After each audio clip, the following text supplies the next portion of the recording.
What's not to like? Well, you obviously haven't met our journalists. It's very kind of Charlie and the Festival of Media to invite me. I don't get invited out much, and I never get invited back. So it's a particular pleasure to be here. The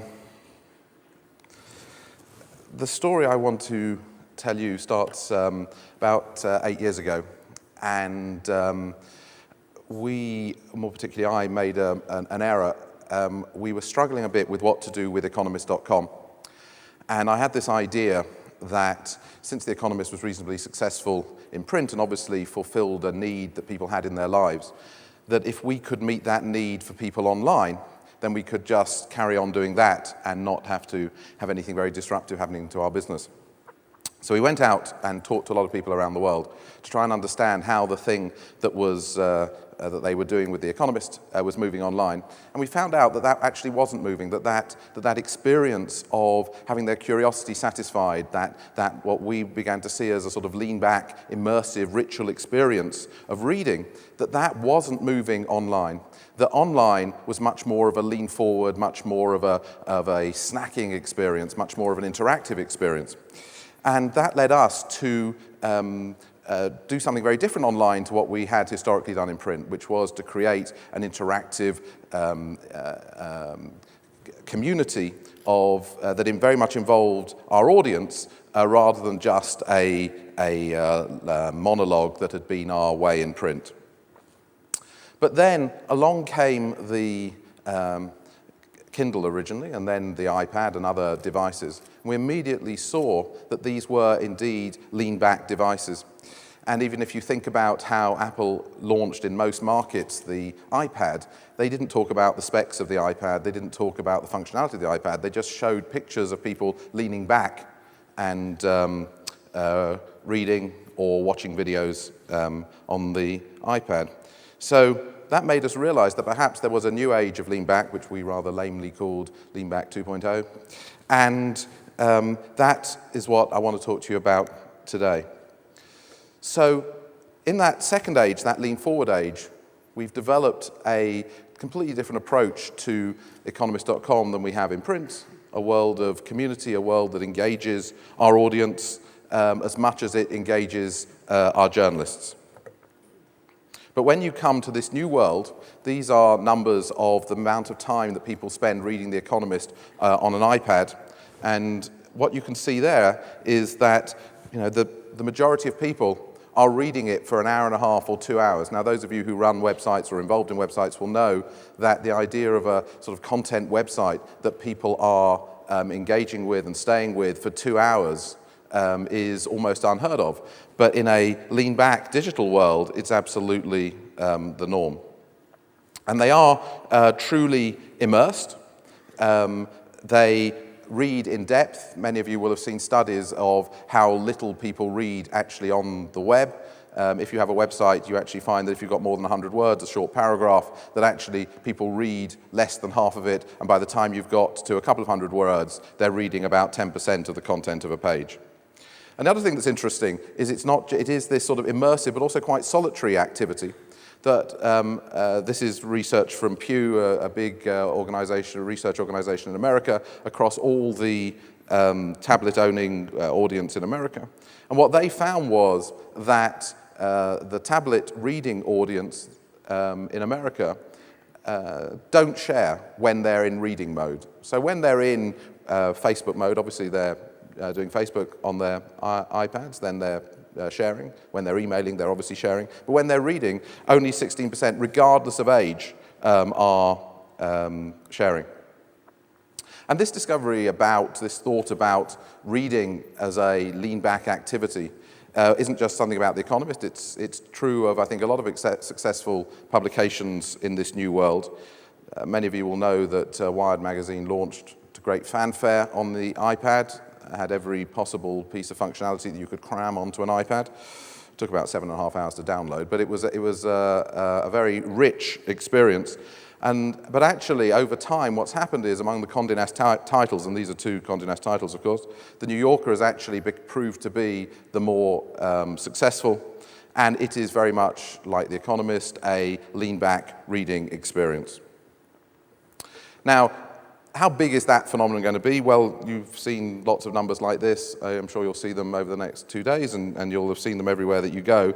But there are lots of these things, whether or not it's more than 1 billion smartphones, whether or not it's over 300 million tablets, whether or not it's the fact that 12% of adults will own an e-reader in the US this year. And the impact of that for our business, for instance, is this. This is what Economist subscribers in America say they will be doing in 2 years' time. And what you can see is their expectation is that whereas the vast majority of them read The Economist in print today, their expectation is that that will fall till significantly lower than half, and they will become true digital readers. So if it's going to be a large-scale and relatively quick phenomenon, this shift to digital reading, what does it say about the audience that's out there?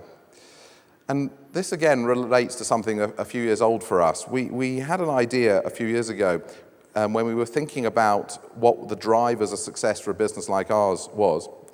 And we began to realize that it was all about the importance of ideas in the economy and in the world and in people's lives. And we drew an analogy with the luxury market. Many of you will know this market well.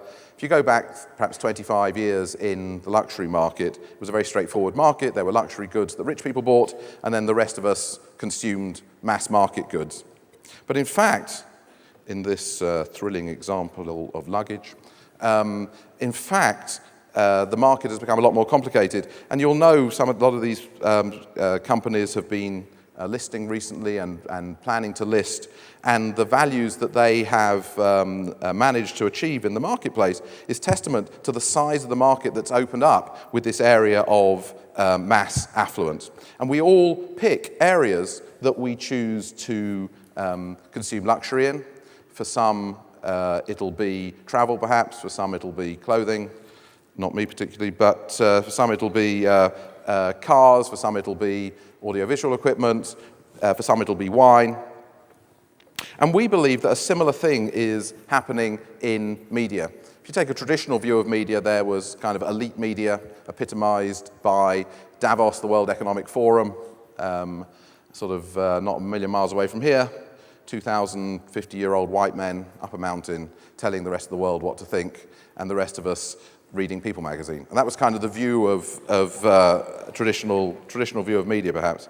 But actually, we believe that the world is very different to that there is this huge slice in the middle that we call mass intelligence, where actually increasingly huge numbers of people want to be challenged by the media that they consume. I don't know how many of you go to Washington, D.C. I was there week or so ago. You get into a taxi in Washington, D.C., I can almost guarantee that the taxi driver will be listening to NPR in America. NPR, I was there was a debate about Chinese capitalism versus American capitalism, and as I say, that's food for taxi drivers as much as it is for the Obama administration. Whether or not it's film success today, whether or not it's the Oprah Winfrey book club, when she recommends John Steinbeck, 1 million people go out and buy John Steinbeck, whether or not it's museum attendance. The tabloid press is in the lot coverage of it at the moment. Here's a News Corp title, The Sun in the UK, many of you will know. A couple of years ago, they bought all the tickets to the opening night of Mozart's Don Giovanni in Italian at the Royal Opera House for their readers. It was sold out. King's Speech, a recent film. When I pulled this a month or so ago, the worldwide box office receipts of that had reached over $440 million. Not what you would think you would see in a world supposedly of dumbing down mass media. And what's interesting is that it's not that everyone is putting on black turtleneck sweaters and only going to art house movies. Actually, just as we do in luxury goods, we mix and match. So whether or not you're flying low-cost airlines and staying at the Four Seasons, whether or not you're mixing high street and designer clothing, one way or another, those patterns of consumption are becoming a lot more jumbled up than they traditionally were. And the same is true in media. The same people who are reading The Economist, reading The New Yorker, those are the same people reading Hello Magazine, reading People Magazine, and watching ESPN. And the reason we believe that this mass intelligence is happening is because of a fundamental human need. Many of you will have heard of Abraham Maslow, the Polish psychologist. He talked about a hierarchy of needs. As societies develop, they start off by worrying about food and drink and security and safety and issues like that. And then they get to worry about things like esteem, which perhaps is one of the drivers of mass affluence. But as they they rise up this pyramid, they begin to worry about aesthetic and cognitive needs and ultimately self-actualization, this idea of being smart, being important. So that took us to this realization that actually to be smart was to be cool. And if you look who the action heroes are today, you look at the heroes of my kids' generation, it is people like Zuckerberg. It is people like Jack Dorsey. It is people like Matt Damon, unthinkable kind of action heroes or iconic heroes of 2012. So when you put all that together, the speed of that shift and the scale of that shift means that it creates huge challenges for a traditional media organization like ours. And finding the way forward in that is very difficult. I'm going to share with you some of our thoughts about the way forward. They will probably all turn out to be completely wrong, and which is another reason, I guess, why I shan't be invited back, because I may have this enviable job at the moment, but doubtless in a year's time I shan't. So, fortunately, one of the things that's lucky about an industry like ours is that it's actually very straightforward to get your head around. Broadly, in publishing, there have been two ways of making money. You either sold content or you sold access to that audience that you aggregated through advertising, or indeed you did both. And in a magazine like The Economist, we were very lucky to be able to do both. We charged a lot of money to the people who bought it, and then we charged advertisers to advertise in it.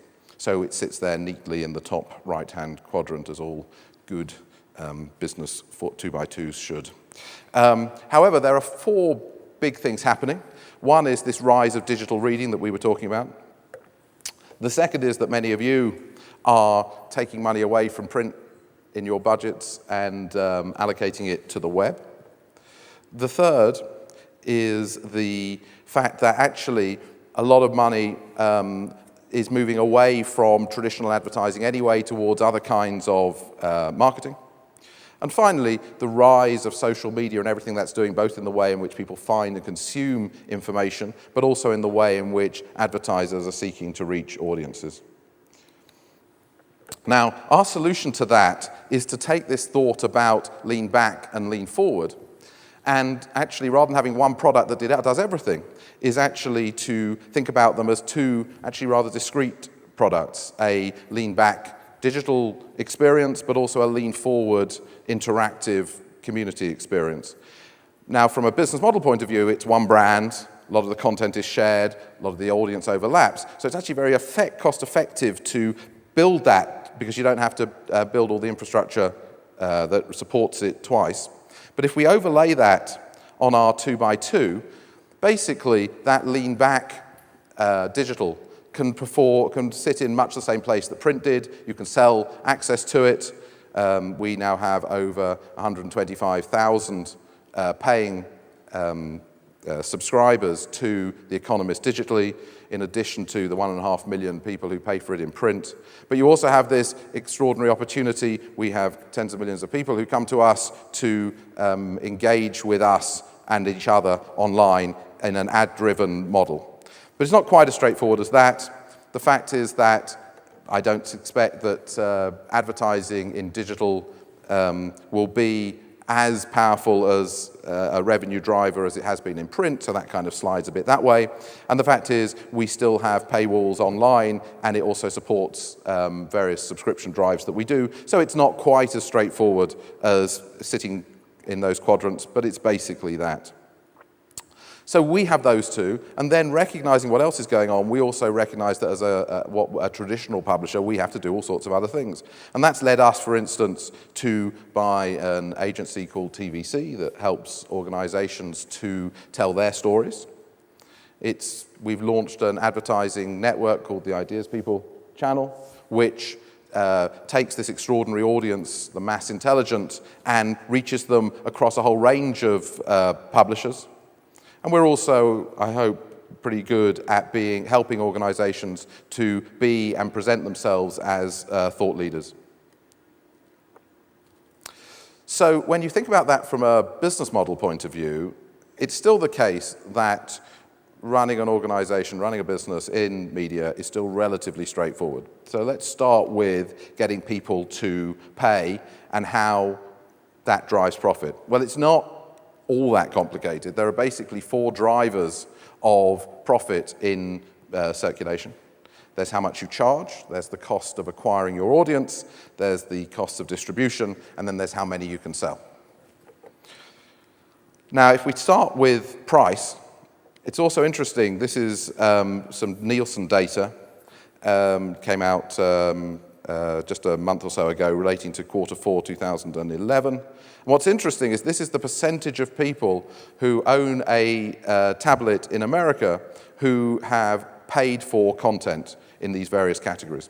And what you see is that the top of it is very much that lean back side. So when it comes to lean back, absolutely people are paying for content. The bottom, certainly the last 3, are more of the lean forward side. But even there, you're seeing 19% have paid for news on a tablet. Compared with people on a browser, that would be a browser number for that would be about 5%. So you're talking about, even for news, you're talking about 4 times as much. And if you're talking about magazine sorts of content that I work in, you're looking at almost 10 times as much. So that's very encouraging. We charge a lot. Until quite recently, we actually made digital cheaper than print and digital bundle. Where we are today is that they're now the same, and where we will be is that print will cost the same as digital, and print and digital will charge significantly more for. And we believe that that will allow us to maximize the opportunities that come from pricing. The second is the area of acquiring customers. Now, one of the nice things about lean forward, interactivity, community, and sharing is that it's a wonderful way to find and engage a new audience. The Economist has more than 1 million fans on Facebook. It has more than 2 million followers on Twitter. And those people come to, in many cases, are often introduced. It used to be the case with the old Economist in print, that people would come across the Economist because it was recommended by somebody they trusted. Well, that world has now shifted into this new world, but at a scale that simply never operated in an offline print world. So we believe that this opportunity is to fill the funnel of people who are putting up their hands to express an interest in something about the Economist. We believe that we have the experience and the tools to bring them down that funnel to become paying readers of the Economist. The third is distribution. Lots of people talk about Apple, about Amazon and others, and the impacts that they have on a business like ours. Basically, how people choose to consume content, in my view, is based on these 3 things. Whom do they trust? What do they value? And how convenient is it? And if they trust us, and we can demonstrate value, and we can make it reasonably convenient, then people will absolutely come and work through us and transact through us, even if we're delivering through Apple. I don't think we're as convenient as Apple, but I hope that we can match and perhaps beat them in terms of trust and value. And then there's about volume, of course. This is what our expectation of the future holds, which is The Economist has gone up in circulation every year since our records began. The Economist was founded in 1843, but our detailed circulation records go back about 40 years.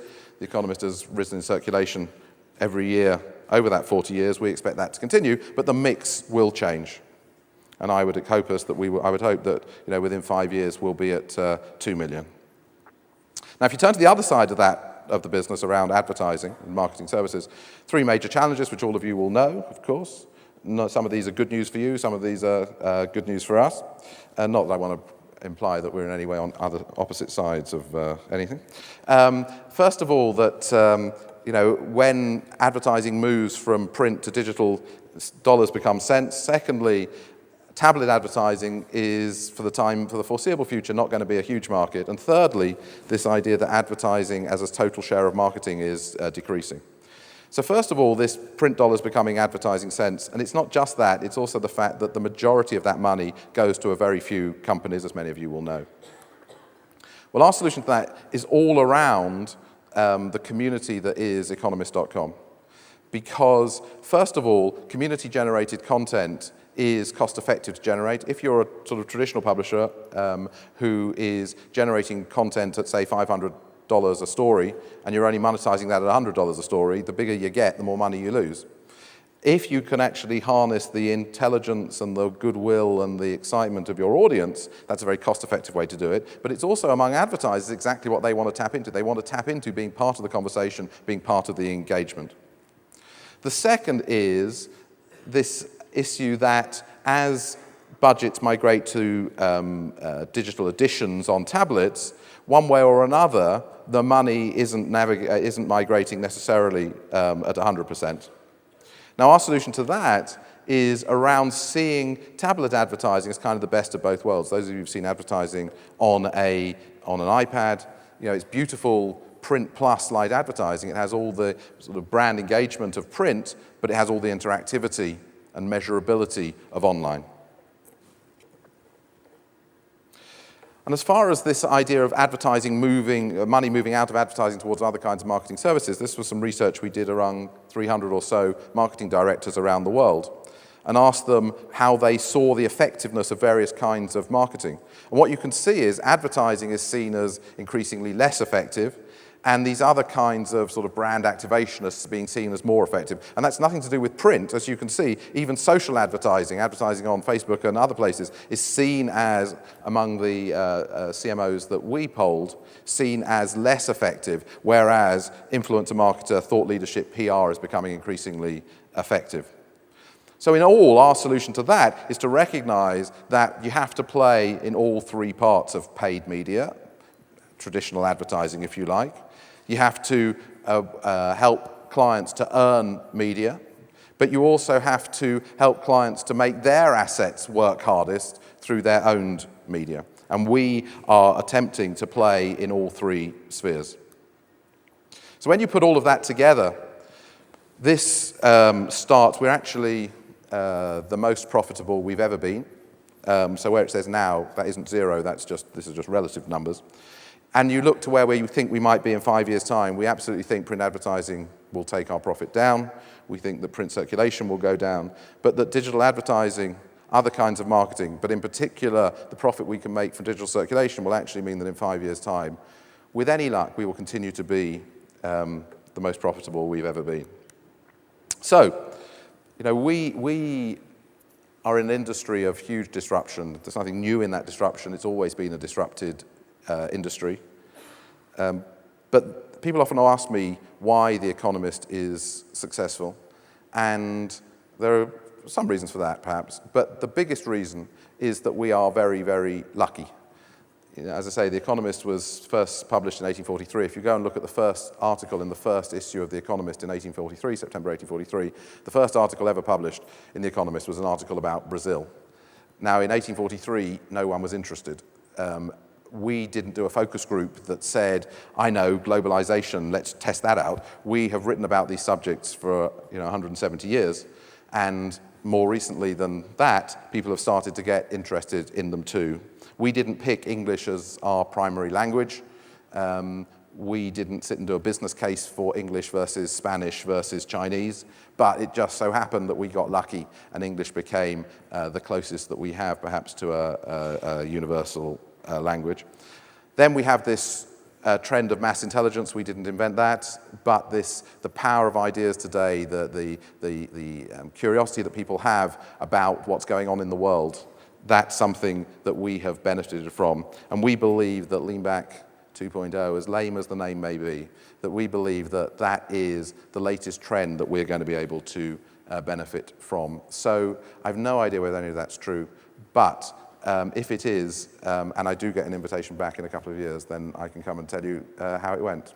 Thank you very much. Andrew, thanks very much. I mean, The Economist, I think, has been one of the greatest beneficiaries in some ways of the tablet. It feels like the two of you were made for each other. Is it a frustration to you that a lot of the media buying experts, I think we have 6 at least, chief executives of networks sitting out there in the audience, at the moment don't seem to quite got their head around where the tablet sits? Some people think that it comes out of the television budget, it comes out of the print budget, it comes out of the digital budget. Are you frustrated by that? Would you like to see the tablet, in a sense, recognised as an advertising category in and of itself? I'm not frustrated by it. I think it is early days. I think it always takes time for advertising markets to develop as audiences decide what they want to do. So I'm certainly not frustrated by it. I think the issue is actually a slightly different one. It's not about that it hasn't developed, it's about how it's going to develop. And I think the key issue is it going to develop as basically a web model, or is it going to develop as something of its own type? And I think that's the bigger question. I think there's a huge opportunity, if it develops as its own type, to do new things in new ways. I think if we just start banging out web inventory onto a tablet, I think that's okay, but I think it misses a big opportunity. So that's not a frustration about the past, it's a hope for the future. A lot of publishers, or a lot of broadcasters as well, started with an advantage you didn't, which is almost, in effect, they owned a monopoly. You know, local newspapers had a kind of monopoly, a television station had a sort of monopoly, or at least an oligopoly. You've always had a huge level of competition, sort of nibbling away at every aspect of The Economist. Do you think that's actually been one of the reasons that you've been one of the most successful publishers making this transition, because you never actually had a monopoly to fall back on? I hadn't really thought of that. It's possible. I think that another way to think about that is that we have always stood or fallen on the relevance of the proposition that we deliver. And I think we've always recognized that if we cease to be relevant, that we will go out of business. I hadn't equated that with sort of monopoly versus competition, but I think perhaps that's another way to think about it, yes. Well, I think we will still envy you your job, so thank you very much indeed, Thank Andrew. You.